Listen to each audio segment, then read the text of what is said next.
एक बहुत ऊंची पहाड़ी स्थान पर एक गुरु का आश्रम था। उनकी ख्याति विश्व भर में थी। वह बहुत ही विद्वान थे, लेकिन उनका कोई शिष्य नहीं था, क्योंकि जब भी कोई उनका शिष्य बनने के लिए आता, वह उसकी कठिन परीक्षा ले लेते, और परीक्षा इतनी कठिन होती कि आज तक कोई भी उनकी परीक्षा में सफल नहीं हो पाया था। ऐसे ही एक बार एक युवा उस गुरु के पास उनकी महिमा सुनकर आया। गुरु का शिष्य बनने की चाहता मन में लिए वह गुरु के पास पहुंचा, और वहां पहुंचकर उसने गुरु से कहा, हे गुरुदेव, मैं बहुत दूर से आपका शिष्य बनने की चाह में आया हूं। कृपया कर आप मुझे अपना शिष्य स्वीकार करें। गुरु ने कहा, तुम मेरा शिष्य क्यों बनना चाहते हो? शिष्य ने कहा, गुरुदेव, मैं आपकी सेवा करना चाहता हूं, आपकी शिक्षाओं को अपने भीतर उतारना चाहता हूं। गुरु ने कहा, मैं अपनी सेवा स्वयं कर सकता हूं, मुझे तुम्हारी आवश्यकता नहीं है। शिष्य गुरु के चरणों में गिर गया और बोला, हे गुरुदेव, मुझे अपना शिष्य बना ले, मैं आपसे ही ज्ञान प्राप्त करना चाहता हूं। गुरु ने कहा, ठीक है, लेकिन मैं बस अज्ञानियों को ही अपना शिष्य बना सकता हूं, क्या तुम अज्ञानी हो?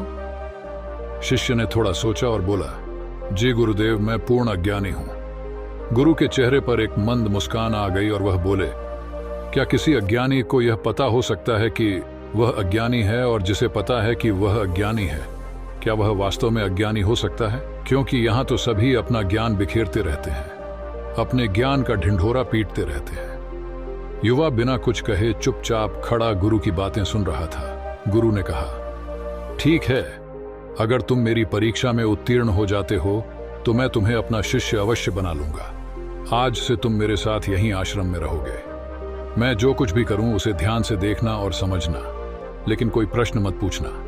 अगर तुमने प्रश्न पूछा तो तुम्हें यहां से जाना होगा। तुम्हें मुझ पर पूर्ण विश्वास करना होगा। शिष्य ने सहमति दिखाते हुए गुरु की शर्तों को स्वीकार कर लिया। अगली सुबह गुरु उस युवा को लेकर एक नदी पर पहुंचे। वहां पर उन्होंने युवा के हाथ में एक घड़ा और एक बर्तन दिया और कहा, इस बर्तन से इस घड़े में पानी भर दो। उस बर्तन में कोई पेंदी नहीं थी। शिष्य ने वह बर्तन देखा तो वह चौंका और सोचने लगा कि आखिर बिना पेंदी के घड़े में पानी कैसे भरा जा सकता है। वह गुरु से अपने मन में चल रही यह बात कहना चाहता था, लेकिन उसने कुछ नहीं बोला। वह गुरु के कहे अनुसार उस बर्तन से घड़े को भरने लगा, लेकिन बर्तन में ना पानी आता और ना ही घड़ा भरा। सुबह से दोपहर हो गई। शिष्य का धैर्य अब जवाब देने लगा और वह सोचने लगा, गुरुदेव, पागल तो नहीं हो गए हैं? भला बिना पेंदी के बर्तन से यह घड़ा तो जीवन भर नहीं भरेगा। आखिरकार शिष्य का धैर्य जवाब दे गया और उसने गुरु से पूछ ही लिया, इस बर्तन से यह घड़ा कैसे भरेगा गुरुदेव?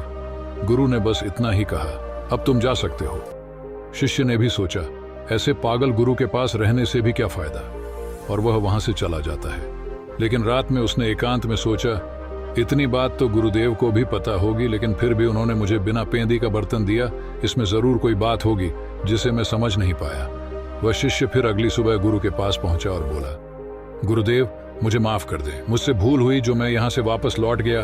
गुरु ने कहा, मैंने तुम्हें पहला ज्ञान दिया और वह तुम ले नहीं पाए, क्योंकि तुम पहले से ही अपना ज्ञान लिए घूम रहे हो। जिस प्रकार बिना पेंदी के बर्तन से घड़े को नहीं भरा जा सकता, उसी प्रकार हमारे शरीर की इंद्रिय वह बिना पेंदी का बर्तन है, जिससे हम मन रूपी घड़े को भरने का प्रयास करते हैं, लेकिन मन कभी भरता नहीं है, इसलिए मनुष्य कभी संतुष्ट नहीं हो पाता। शिष्य ने गुरु से क्षमा मांगी और कहा, गुरुदेव, मुझे क्षमा करें और अपना शिष्य स्वीकार करें। गुरु ने कहा, तुम में धैर्य है, इसलिए तुम दोपहर तक धैर्यपूर्वक रुके रहे। तुम में समझ है, इसलिए तुम वापस आ सके। यहां से जो गया वह कभी वापस नहीं आया। तुम्हारे अंदर अपनी सोच बदलने की क्षमता है। जो अपने विचारों को बदल सकते हैं वह स्वयं का निर्माण भी कर सकते हैं।